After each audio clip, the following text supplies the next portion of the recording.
Welcome back to the Black and Gold Report. I'm Kevin Freeman, and we're now going to preview the 2011-2012 wrestling season, and we're joined by head coach O.T. Johnson. Coach, welcome to the program. Thank you very much. This is your first year as UNCP's head wrestling coach. You were an assistant for quite a while. Talk a little bit about the road that got you to where you are, including where you wrestled in school.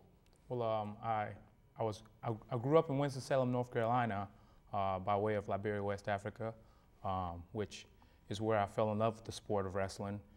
Graduated from Mount Tabor High School, where I won the state title, and then moved on to Kobe Community College, where I did my junior college wrestling there, two-time All-American, and then I went to UNC Greensboro and finished out my wrestling career.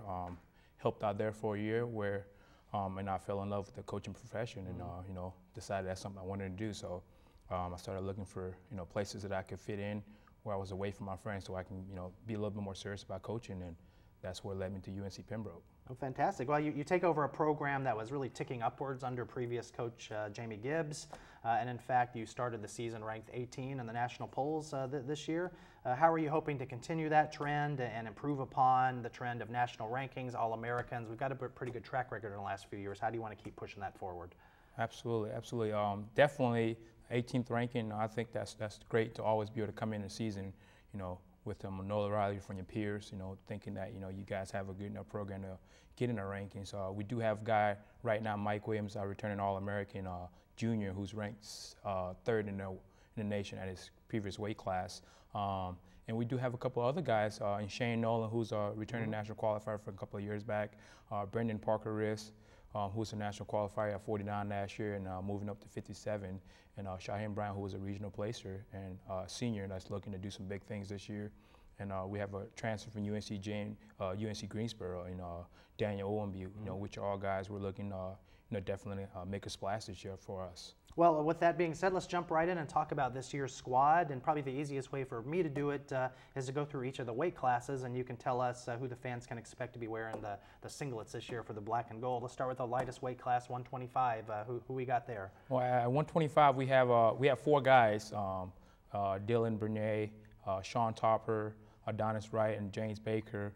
Right now, we have one more tournament to really kind of shake things up, to kind of see who's going to be the biggest impact maker there. Right now, I would say the upper hand probably goes to Sean Topper. As he's a guy that's come in and really made the coaches kind of go wild for him. A guy that didn't really have the big accolades coming out of high school, but he's really worked hard, and he's put himself in a position to right now be the guy for us when we wrestle on the 30th in that dual meet against Belmont Abbey. All right, Coach. The next weight class, the next heaviest weight class is 133. Who do the Braves have there? We have Ryan Blackwell. He's a redshirt freshman for us, redshirted last year. Came in, was slated at 25, but this summer really hit the weights. Bought in, did a lot of training camps, and he's really filled up. And he's a guy that hasn't gotten an opportunity to wrestle for us yet this season, battling some injuries.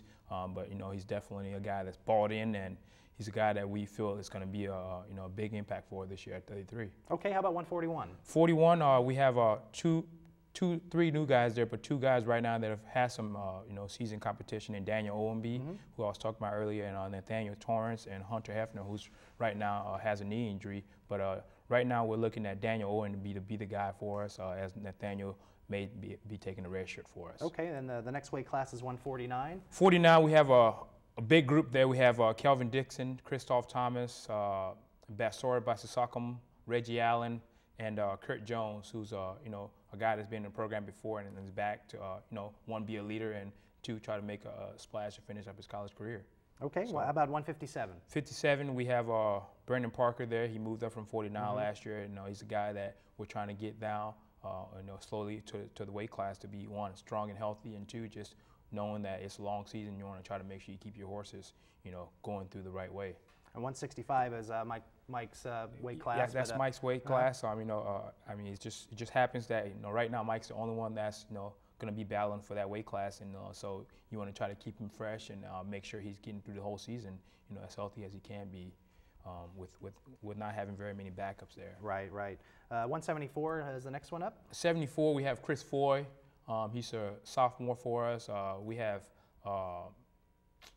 Jake Ferguson, he's a redshirt senior, and we also have Ridge White. He's a true freshman, a guy that can, definitely make a splash. But right now, those three guys are going to be, looking to be the guy in the next week as as we prepare for the dual meet, they'll be trying to figure out who's going to be the man that starts for us. We'll probably have time for one more before we go to our break. 184. 184, we have Shaheem Bryant, Tyler Tomasic, and Charlie Voles at that weight class that are all going to wrestle. And then we have Stuart Nadeau, who's going to be redshirting, but a guy that we're looking for in the future to do some big things. All right, we're going to talk about our next two weight classes when we come back to talk to Coach O.T. Johnson, and then we'll discuss some of the matches that have happened and will happen in the future. So stay tuned.